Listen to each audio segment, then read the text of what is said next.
Hello everyone, today we discuss about GCP principles. In 1947, the Nuremberg Code was created as a result of the unethical and horrific experiments carried out during World War II at Nazi war camps by German physicians, who were subsequently tried and charged at the Nuremberg Military Tribunal. This code states that need for a scientific basis in research on human subject and voluntary consent and protection of participants. The Universal Declaration of Human Rights, December 10th, 1948, was also adopted and proclaimed by the United Nations after the atrocities of World War II, and it further retired the human factor involved in medical experiments. In 1964, the Declaration of Helsinki was developed by the World Medical Association, forming the basis of the ethical principles that underlie the ICS-GCP guidelines we have today. The focus of this declaration is the protection of the rights of human subjects, and this is clear in its introduction. The World Medical Association has developed the Declaration of Helsinki as a statement of ethical principles to provide guidance to physicians and other participants in medical research involving human subjects. It is the duty of the physician to promote and safeguard the health of the people. The physician's knowledge and conscience are dedicated to the fulfillment of this duty. In 1962, the world was once again shocked by the severe fetal limb deformities linked to the use of maternal thalidomide. In fact, this drug reaction was only discovered after 10,000 infants were born in over 20 countries worldwide. In response to this, the Kefauver-Harris amendments were passed, which required the FDA to evaluate all new drugs for safety and efficacy. Another important milestone in the formation of ICS-GCP guidelines was the Belmont Report, which was issued in April 1979 by the National Commission for Protection of Human Subject of Biomedical and Behavioral Research. The principles of these reports are as follows. First, respect for persons. This principle acknowledges the dignity and freedom of every person. It requires obtaining informed consent from research subject of their legally authorized representatives. Beneficence. This principle requires that researchers maximize benefits and minimize harms associated with research. Research related risks must be reasonable in light of the expected benefits. Third, justice. This principle requires equitable selection and recruitment and fair treatment of research subjects. In 1982, the World Health Organization and the Council for International Organization of Medical Science, (CIOMS), issue a document entitled International Guidelines for Biomedical Research involving human subjects. This document was released to help developing countries apply the principle of Declaration of Helsinki and the Nuremberg Code. Worldwide, many organizations and committees issue various documents and guidelines on the same issue, and a decision was taken to consolidate all these guidelines into one universal guideline to be used globally. In an effort to overcome international GCP inconsistencies throughout the countries, the International Conference of Harmonization of Technical Requirements for Registration of Pharmaceutical for Human Use, ICH, issued the ICH guidelines.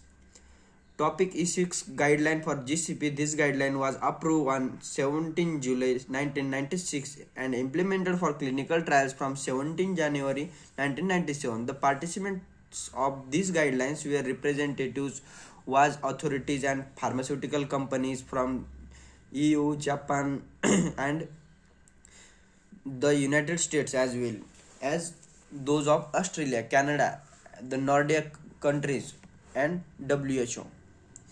The ICS-CGP is a harmonized standard that protects the rights, safety and welfare of human subjects, minimizes the human exposure to investigational products, improves quality of data, speeds up marketing of new drugs and decreases to cost to sponsors and to the public.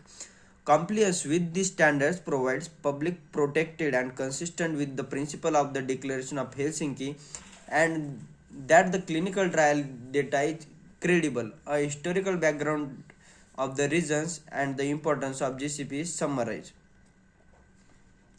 There are 13 core principles of ICS-CGP, and they are as follows. First, clinical trials should be conducted in accordance with ethical principles that have their origin in the Declaration of Helsinki and that are consistent with GCP and the applicable regulatory requirements. Second, before a trial is initiated, foreseeable risk and inconveniences should be weighed against anticipated benefit for the individual trial subject and society. A trial should be initiated and continue only if the anticipated benefits justify the risk. Third, the rights, safety, and well-being of the trial subjects are the most important consideration and should prevail over interest of science and society. Fourth, the available non-clinical and clinical information on an investigational product should be adequate to support the purpose of clinical trial. Fifth, clinical trials should be scientifically sound and described in clear, detailed protocol. Sixth, a trial should be conducted in compliance with the protocol that has received prior institutional review board, independent ethics committee, or approval or favorable opinions. Seventh, the medical care given to and medical decisions made on behalf of subject should always be the responsibility of a qualified physician or, when appropriate, of a qualified dentist. Each individual involved in conducting a trial should be qualified by education, training, and experience to perform his or her respective task. Ninth, freely given informed consent should be obtained from every subject prior to clinical trial participation. 10th, all clinical trial information should be recorded, handled, and stored in a way that allows its accurate reporting, interpretation, and verification. 11th, the confidentiality of the records that could identify subjects should be protected, respecting the privacy and confidentiality rules in accordance with the applicable regulatory requirement. 12th, investigational products should be manufactured, handled, and stored in accordance with applicable good manufacturing practice (GMP). They should be used in accordance with the approved protocol. 13. Last of all, systems with procedures that assure the quality of every aspect of the trial should be implemented. These principles are self-explanatory and, when summarized simply, mean all clinical trials should be conducted in accordance with ethical principles and sound scientific evidence and clear detailed protocols. The benefits of conducting trials should outweigh the risk. The rights, safety, and well-being of trial participants are of paramount importance, and this should be preserved by obtaining informed consent and maintaining confidentiality. The care must be given by appropriately qualified personnel with adequate experience. Records should be easily accessible and retrievable for accurate reporting, verification, and interpretation. Investigational products should be manufactured according to good manufacturing practice.